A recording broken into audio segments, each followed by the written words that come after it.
Vamos lá. Vou começar aqui a assistência de física do segundo ano e, como o pessoal está sem dúvida em questões do segundo ano, nós vamos começar a dar uma olhadinha na matéria do terceiro ano, começando a dar uma olhada em quantidade de carga elétrica. Quantidade de carga elétrica. Esse negócio de Q igual a NE, até que a gente sabe o quark-up, os átomos neutros ionizados, a lei de Dufay, eletrização também, as experiências que é o gerador de Van der Graaf, o pêndulo elétrico e o eletroscópio. E aí só comecei a aplicar quando começou a lei de Coulomb. Então, beleza. Então, vamos falar da Coulomb. Então, vamos falar da processo de eletrização, né, do átomo. Quark down não cai no ensino médio, tá? Só mostra que a carga elementar existe, né? Partículas subatômicas com uma carga elementar menor, né? Uma carga menor que a carga elementar, né? De qualquer maneira, então vamos lá. Lei de Coulomb. Como se pronuncia? Coulomb. A lei de Coulomb, para o cara poder entender ela legal, o cara primeiro tem que entender a lei de atração das massas de Newton. Se o cara não entendeu a lei de atração das massas de Newton, não tem por que estudar a lei de Coulomb. No primeiro ano, tu estudou no final do ano, né? A lei de atração gravitacional, ou lei de atração. É a terceira lei do Tycho Brahe, não é? A lei de atração das massas? Newton, né? Eu não lembro do Tycho Brahe ter detectado essas leis de jeito nenhum. Tycho Brahe simplesmente adotou a posição dos astros, né, durante 2 décadas mais ou menos. E Johannes Kepler, aqui pegando esses dados do Tycho Brahe, decifrou as 3 leis de Kepler, certo? Mas nem o Kepler nem o Tycho Brahe sabiam que massa atrai massa. Eles já estavam pensando sobre isso, mas foi o Newton mesmo. A lei de atração das massas é do Newton, é considerada a 4ª lei de Newton, essa aqui, a lei de atração das massas. O que o Newton percebeu? Observando a natureza e fazendo experimentos, ele percebeu que todo corpo atrai todo corpo, massa atrai massa, por isso que as coisas caem quando próximas da Terra. Ele percebeu que era essa força de atração que mantinha a Lua orbitando a Terra, porque como ele sabia que um corpo com força constante zero teria na linha reta, se não houvesse força atuando na Lua, a Lua passaria em linha reta e não ficaria girando em volta da Terra. Então Newton foi o primeiro ser humano a perceber que a mesma força que mantinha ele grudado na Terra era a força que fazia a Lua orbitar em torno da Terra, que fazia a Terra orbitar em torno do Sol, certo? E o safado ele descobriu qual era a fórmula matemática para calcular essa lei, essa força. Ele disse que a força de atração que 2 corpos sofrem depende do produto das massas desses corpos. Depende também é inversamente proporcional ao quadrado da distância. E também dependia de um valor que o Newton chamou de constante gravitacional universal. O próprio Newton não conseguiu determinar esse valor, ele não tinha tecnologia para isso. Muito posteriormente é que um suíço chamado Cavendish descobriu a constante gravitacional universal, que é 6,67 vezes 10 na menos 11. Um valor bem pequeno. Essa constante foi descoberta com experiências? Sim, com experiência. Newton metro quadrado por quilograma quadrado. Só por curiosidade, a experiência de Cavendish constituía-se de um pêndulo, 2 massas de chumbo que ele conhecia muito bem, um pêndulo de torção, então esse pêndulo pode girar, uma massa enorme de chumbo fixa aqui, uma massa enorme de chumbo fixa aqui, como massa atrai massa, essa bola atrai essa, como massa atrai massa, essa bola atrai essa, então esse pêndulo vai tender a girar. Então tu vai ter um sistema todo preciso ali que vai calcular a força de giro, o torque. E aí como tu sabe a distância, tu consegue determinar a constante gravitacional universal. Tipo a balança de Coulomb. Digamos que só que aqui não são cargas elétricas, né? Aqui são massas, certo? Mas é um pêndulo de torção isso, na verdade. O objetivo da experiência de Cavendish não era determinar a constante gravitacional universal. A experiência de Cavendish tinha por objetivo medir a densidade da Terra. A experiência de Cavendish de lambuja, eles conseguiram o valor da constante gravitacional universal.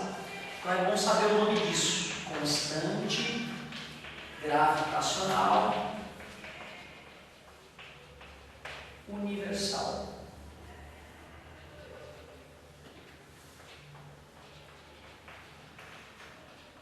O mais importante é tu olhar para essa fórmula e conseguir perceber que se uma das massas dobra e o resto continua constante, a força dobra. Se uma das massas triplica e o resto continua constante, a força triplica. Se uma massa dobra e a outra triplica, 2 vezes 3, a força aumenta 6 vezes. Mas, se a distância dobra, a força cai 4 vezes. Se a distância triplica, 3 vezes 3, 9, a força cai 9 vezes. Por isso que Newton escreveu: a força de atração entre dois corpos é diretamente proporcional ao produto das massas e inversamente proporcional ao quadrado da distância. Newton teve um trabalho genial, porque ele se baseou, para poder descobrir essa lei, ele se baseou no movimento dos corpos celestes que Kepler descrevia. Mas aí imagina, Coulomb estudou tudo isso, estudou absolutamente tudo isso. Aí ele foi para o laboratório pesquisar a força que aparecia entre cargas elétricas, né? Os opostos se atraem, os iguais se repelem, a lei de Dufay. O Coulomb foi para o laboratório, pegou uma carga Q1 que ele conhecia, pegou uma carga Q2 que ele conhecia, amarrou as cargas num dinamômetro. O dinamômetro é um medidor de força. Amarrou a carguinha então num dinamômetro. Está o dinamômetro. E começou a fazer experimentos. Ele botou o valor de uma carga, outra carguinha, ele conhecia a distância entre as cargas. Ele foi lá e mediu quanto é que era a força. As forças têm que dar igual, vocês concordam? Aqui e aqui. Terceira lei de Newton, para toda ação tem uma reação de mesmo modo. Então se aqui der 20, ali tem que dar 20, senão tem algum fenômeno paranormal acontecendo. Bom, o Coulomb, depois que ele fez a primeira experiência, ele anotou a força lá, né?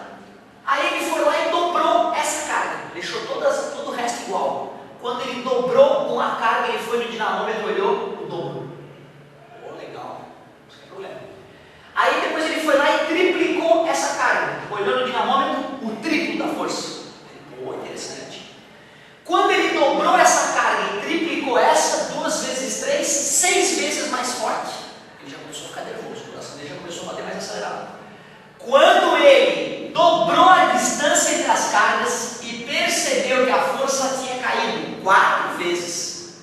Quando ele triplicou a distância e percebeu pelo dinamômetro que a força tinha caído 9 vezes, aí ele percebeu: caramba, isso é igual àquilo que eu estudei de atração das massas do Newton.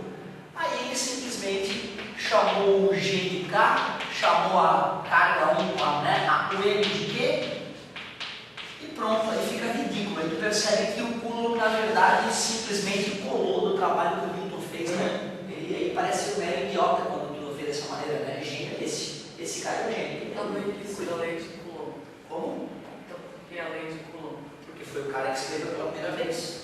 Mas eu quero te dizer que se for comparar o Coulomb com o Newton é um gênio, o Coulomb é uma coisa, certo? Porque se tu mesmo, se tu tivesse estudado isso aqui, depois vai para o laboratório trabalhar com carga elétrica e percebe que aquilo que o Newton te ensinou está acontecendo, tu percebe que a fórmula matemática é a mesma, certo? E para usar essa fórmula é idêntica à utilização dessa que tu fazia no primeiro ano. Então, na verdade, não mudou nada. A única coisa que mudou é que o K é a constante eletrostática do vácuo, que é 9 vezes 10 na 9 Newton metro quadrado por Coulomb quadrado. No mais, é só dar os valores das cargas, da distância, e o K a gente joga na fórmula e calcula a força. Claro que ele pode te dar a força, né? A distância e as cargas dividir o K, certo? Pode fazer o que ele quiser, pode te dar essa, dividir essa carga, pode te dar tudo aqui de cima e perguntar qual é a distância entre as cargas, certo? Então tem pelo menos 1, 2, 3, 4, 5, tem 5 tipos de perguntas que eu posso fazer, né? Eu te forneço todo o resto. Bom, só com essa fórmula já tem uma pá de exercício para resolver, né? Que eu recomendaria que vocês fizessem já, né? Até amanhã no máximo, resolver problemas dessa parte, senão não esquece. Daqui a 2 dias já não lembra direito como é que é essa ideia. O cérebro humano tem um prazo muito curto de validade para informação nova. E ela só vai para a memória de longo prazo se tu ficar 2, 3 dias exercitando a memória de curto prazo. Por isso que a maioria da galera aí estuda para a prova, né? No outro dia vai lá, faz a prova, mas 3 dias depois nem sabe o que fez. Aí não adianta, vai bem na prova, no vestibular na vida vai se arrumar.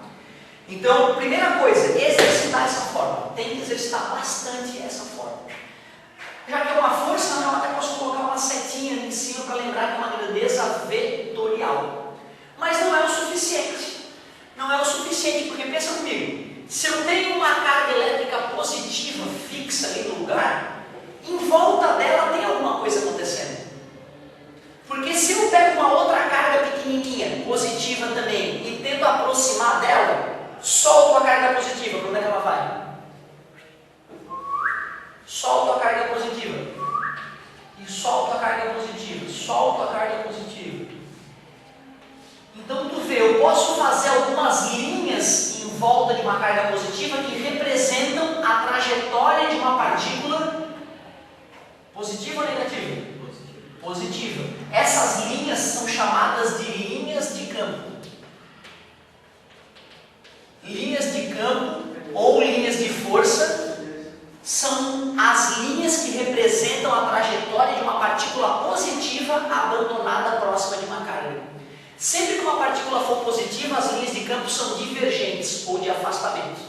Já uma partícula negativa, como eu uso sempre uma positiva para imaginar a linha e os opostos se atraem, as linhas de campo de uma partícula negativa são linhas de aproximação ou convergentes, divergentes ou de afastamento no caso da carga positiva.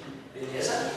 Olha que louco que fica as linhas de campo se eu tenho uma carga positiva e uma negativa próxima uma da outra. Fica mais ou menos assim as linhas de campo. Aí o cara deve pensar, senhor, tá louco, né? Como assim? Que porcaria é essa? Os cientistas inventaram essa maneira de desenhar para representar o campo elétrico em volta da carga. E aí o cara deve pensar que isso é imaginário, não é? Isso não é imaginação. Se tu pegar uma partícula positiva, botar uma folha de papel sulfite e jogar ferro em pó em cima, tu vai ver essas linhas com os teus olhos. Tu vai ver essas linhas se formando com as partículas de ferro. Tu vê essas linhas aqui, ó, curvas e tudo, bem bonitas. Se tu botar na internet lá, né? Campo elétrico, vai vir um monte de foto, inclusive, dessas partículas de ferro mostrando essas linhas. Beleza? Só que na física não adianta só fazer desenhozinho. A gente tem que aprender a calcular as coisas, não é isso? Não adianta ficar só na teoria, nós temos que calcular na prática quanto vale o campo elétrico numa certa situação. É isso que nós vamos fazer agora. Nós já sabemos então que em volta de uma carga existe algo que eu não posso ver. E coisas que nós não podemos ver na física a gente chama de campo. É isso que é campo. Então campo gravitacional, aqui tem campo gravitacional. A prova disso é que tem alguma coisa acontecendo ali que eu não vejo. Certo? Em volta de um ímã, já tem alguma coisa aqui em volta do ímã, né? A prova é que se eu tentar aproximar outro ímã, ou, não é isso? Quer dizer que tem um campo... Não, elétrico é carga elétrica. Carga elétrica tem campo elétrico. Magnético, ímã. Não é isso? Então tem 3 tipos de campo na física. Campo gravitacional, pela presença de uma massa, como essa que nós estamos embebidos aqui, né? Esse que nós estamos embebidos no campo gravitacional da Terra. Campo elétrico, devido à presença de uma carga elétrica. Campo magnético, devido à presença de uma carga de um ímã, né? De um corpo magnético.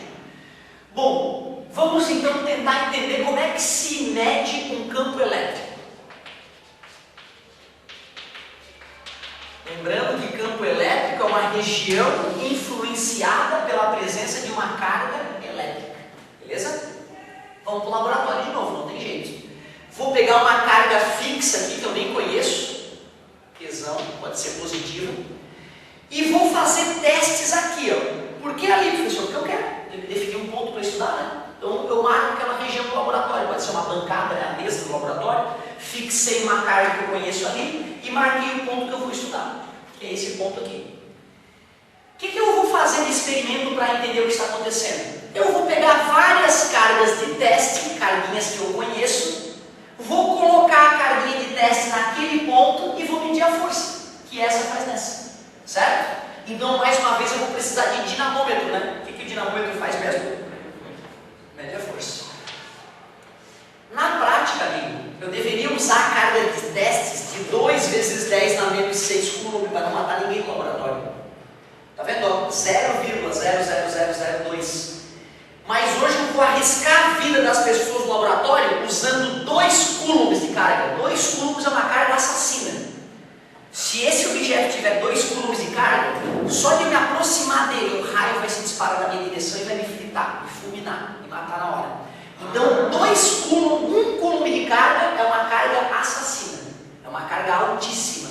Por isso que a gente sempre trabalha com micro coulomb 10 na menos 6 ou milli coulomb 10 na menos 3. É tipo muito elétron solto e eles...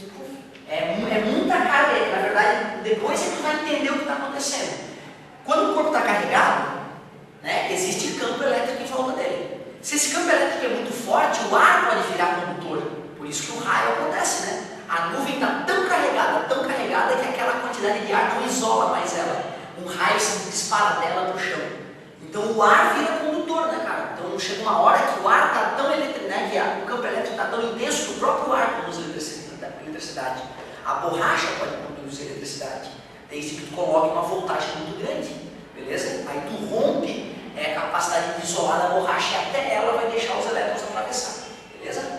Bom, em nome então da ciência, eu vou arriscar a vida do pessoal do laboratório usando cargas absurdas de 2, 4 e 6 coulombs.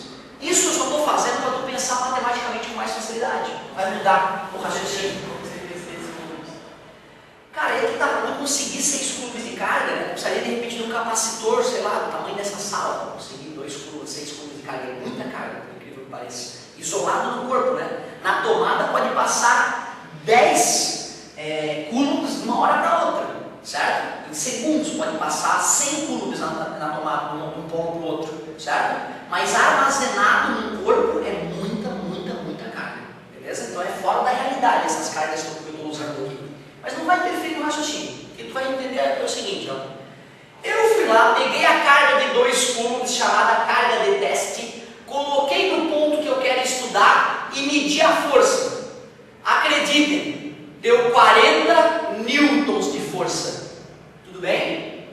Tirei essa carga de 2 coulombs, coloquei uma de 4 no lugar. O que vai acontecer? Teoricamente a força dobraria. Claro, foi o que eu acabei de conversar com vocês. Lógico, Deus é matemático. Deus é matemático. Então se tu dobrou a carga, vai dobrar a força. Faz sentido, não faz? Aí eu fui lá, peguei a carga de 4, tirei e botei a carga de 6. Claro, se triplicou a carga utilizada, vai triplicar a força. A força, tudo bem? Para o leigo, isso é bobagem. O leigo olha isso, e daí, professor, que coisa idiota. Não, mas um gênio da ciência olha isso e fala, descobri. Cara, tá ali, ó, descobri como é que eu vou calcular campo elétrico. Beleza, basta pegar a força que atuou na partícula de teste e dividir pelo valor da própria partícula de teste. Fazendo esse cálculo, força sobre carga, eu consigo calcular o campo elétrico. Vamos ver. Campo elétrico é igual. Quanto foi a primeira força? 40 newtons dividido por 2 coulombs. Vai dar igual a 80 newtons dividido por 4 coulombs, que vai dar igual a 120 newtons dividido por 6 coulombs. Em todos os casos, em todas as experiências que eu fiz, eu chego à conclusão que nesse ponto o campo elétrico é 20 newtons por coulomb.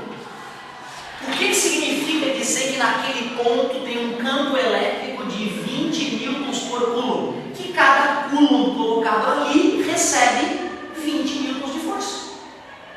Então se eu botar um coulomb vai dar 20 newtons. Se eu botar 2, vai dar 40, 2,40. Se eu botar 3, 60, né? 3 vezes 20, 60. E assim por diante. E observa que o campo elétrico que eu calculei não foi o gerado pela carga de teste. Porque se a carga dobra, o campo gerado por ela dobra. Se a carga triplica, o campo gerado por ela triplica. E eu dupliquei a carga, tripliquei a carga e o campo continuou dando o mesmo. Prova que isso que eu calculei vem daquela carga que não mudou. Beleza? Então o cara descobriu uma maneira de usar uma partícula para fazer o teste e eliminar o efeito dessa partícula no teste que ele fez.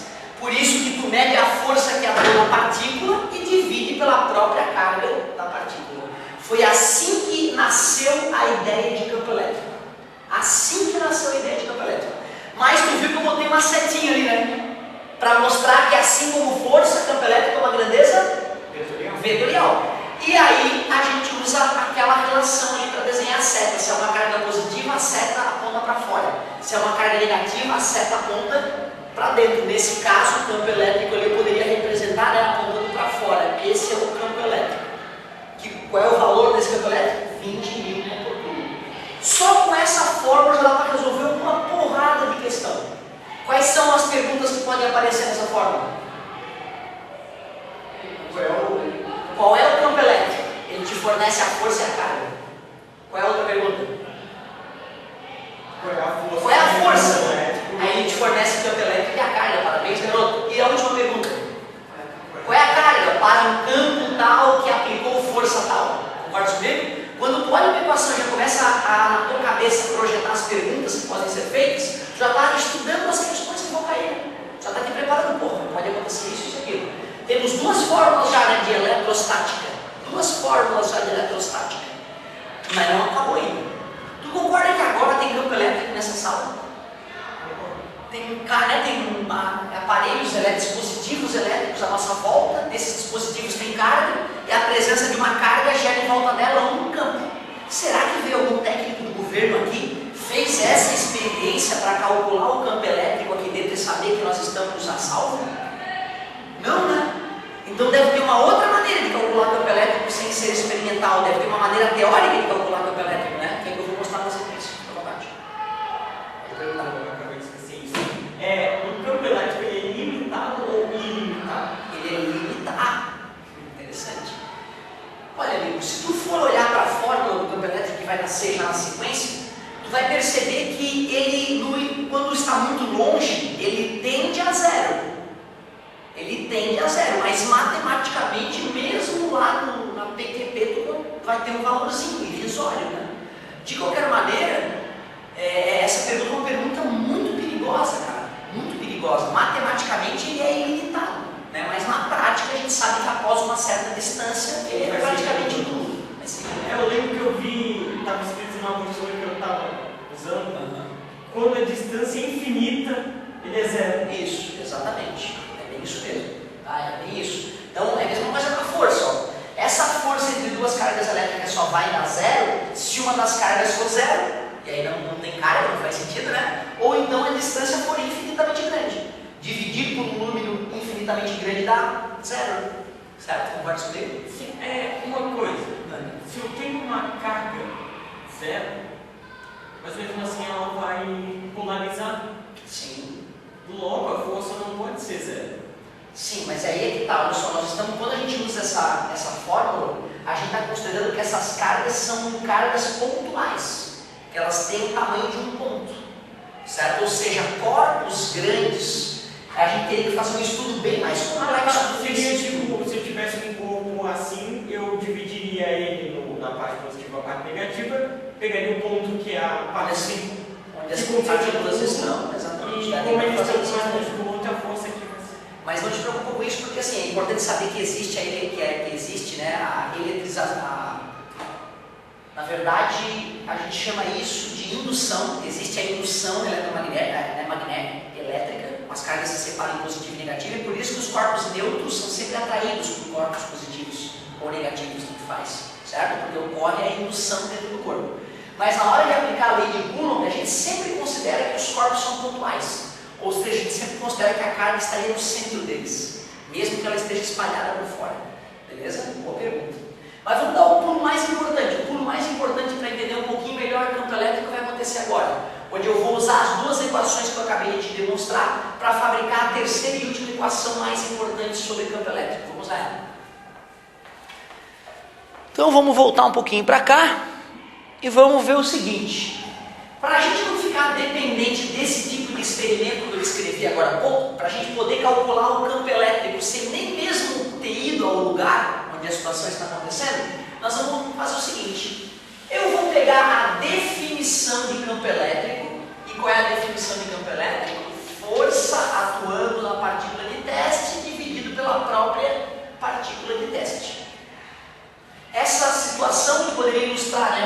carga geradora do campo, Qzão, e a partícula de teste, Qzinho. Beleza? Então aquele Qzinho é o valor daquela partícula de teste, né? Se eu for botar a lei de Coulomb de acordo com essa situação, considerando que daqui até aqui é a distância entre as cargas, eu só substituiria uma das cargas por Qzão, né? E a outra é Qzinho. Tudo bem? Né? Q1, Q2, Qzão, Qzinho, não é mesmo? Só que aí pensa bem, força e força. Força e força. Então, peraí, eu posso substituir uma equação dentro da outra. Né? F, isola numa, substitui na outra. Foi isso que a gente aprendeu na matemática, né? Então, olha só que bonita essa nova fórmula de campo elétrico. K vezes Qzão vezes Qzinho sobre D ao quadrado dividido por Qzinho. Essa aqui foi aqui em cima, né? Isso aqui é uma divisão de fração. É a primeira fração vezes o inverso da segunda. 1 sobre Qzinho. E aí fica Qzinho em cima e Qzinho embaixo. Elimina. Logo, eu posso calcular o campo elétrico gerado por uma carga usando a seguinte fórmula. K vezes Qzão sobre D ao quadrado. Pronto. Que na verdade, se for olhar bem a própria lei de Coulomb, né? Usa duas cargas, calcula força. Usa uma carga só, calcula campo. Força, aliás, força, campo. Força, campo. Força, campo. Beleza? Agora deu. Agora a gente tem uma fórmula que é a definição de campo elétrico. A origem, a primeira fórmula sobre campo elétrico. A fórmula que nos permite calcular a força elétrica, a lei de Coulomb. E uma fórmula que permite calcular o campo elétrico, basta conhecer a carga que gerou e a distância. Então o fabricante dessa lâmpada, ele sabia exatamente qual é o campo elétrico, mesmo antes da lâmpada ser fabricada. Ele teoricamente já sabia qual é a carga que estava dentro e calculou o campo elétrico gerado pela lâmpada. E viu que era um campo elétrico irrisório e super seguro. Por isso que estamos aqui sendo banhados por essas luzes ultravioletas satânicas, mas o campo elétrico não nos prejudica. Daí é importante lembrar, essa tipo de lâmpada emite um monte de ultravioleta. Tem que passar protetor solar para ficar essa legal, meu querido. Senão fica assim, ó. Eu sou novo, estou cheio de ruga em função de nunca ter passado protetor solar. Então agora minha pele está sofrendo as consequências de estar exposto a uma ampola de Crookes. Isso aí é a ampola de Crookes, que foi a descoberta do elétron, da massa e da carga do elétron. Veio uma lâmpada dessa aí, uma experiência chamada experiência da ampola de Crookes. Vocês vão estudar. É ofensivo, então? De certa forma, sim, passar a vida inteira tomando banho dessa luz não é bom. Mas nada que o protetor solar não resolve. Né? Passar protetor solar todo dia já dá uma diferença enorme. Eu percebo que minha irmã é mais velha que eu e ela sempre passou protetor solar. A pele dela é muito melhor que a minha, em função dela se defender da radiação solar, que ela está preocupada com o sol mais, né? Não, certo? Não, ela não dá aula, mas ela se protegia mais do sol, né? Mas se bem que todo escritório tem esse tipo de lâmpada, né? De repente não tão grandes e poderosas quanto essas, não tão próximas, né? Mas tem essas lâmpadas pelo mundo todo. Galerinha, eu recomendaria, né? Claro que assim, daria para avançar mais, mas eu não recomendaria. Eu recomendaria que vocês agora pegassem a tua apostila, arriscassem os exercícios e tragam os exercícios já na próxima aula para a gente não deixar esfriar esse conteúdo, certo? Se a gente tiver sorte e continuar tendo aulas com pouca gente, a gente pode ir avançando aos poucos. Isso vai te dar uma facilidade enorme quando chegar no terceirão. Quando chegar no terceirão já vai estar matando os exercícios mais difíceis, porque a galera ainda vai estar querendo aprender o que é campo elétrico, não é? Certo? Bonito o teu interesse, cara. Parabéns, fico orgulhoso. Muito, muito bom. O reforço do segundo ano é terça-feira. Que ontem teve, eu imagino que não deve ter aparecido gente. O terceiro ano também é na quarta. Mas aí não é o ano de matemática. De física não sou eu que dou o reforço de física, é o Antônio, né? É o Antônio. Aí eu não sei quando é que é, amanhã, foi ontem? Não sei. Não sei dizer. Tem lá também, depois. E fala pra ele, se tu vier, não vai achar ruim que tu vinha assistir as aulas, entendeu? E do primeiro ano tem toda a semana, ou é só nessa semana? Não, as 2 semanas antes da prova. 2 semanas antes da prova. Tá, peraí, se as provas começaram hoje, tá tendo. Hoje era a prova de quê? Física e inglês. Então, na verdade, era para ter acontecido nas semanas anteriores. Aconteceu na semana passada, mas já era para ter acontecido na outra, né? Provavelmente a coordenação se tocou, que bem no dia da assistência já ia ter sido a prova. Então foi isso. Porque se ninguém vê. Por isso que eu veio, agora estou entendendo. Show de bola. Vocês querem que eu bote uns exercíciozinhos ali? Quer que eu passe uns exercíciozinhos ali para a gente revisar essa parte? Pode ser. Fechou então, vou passar os exercíciozinhos para a gente corrigir na próxima.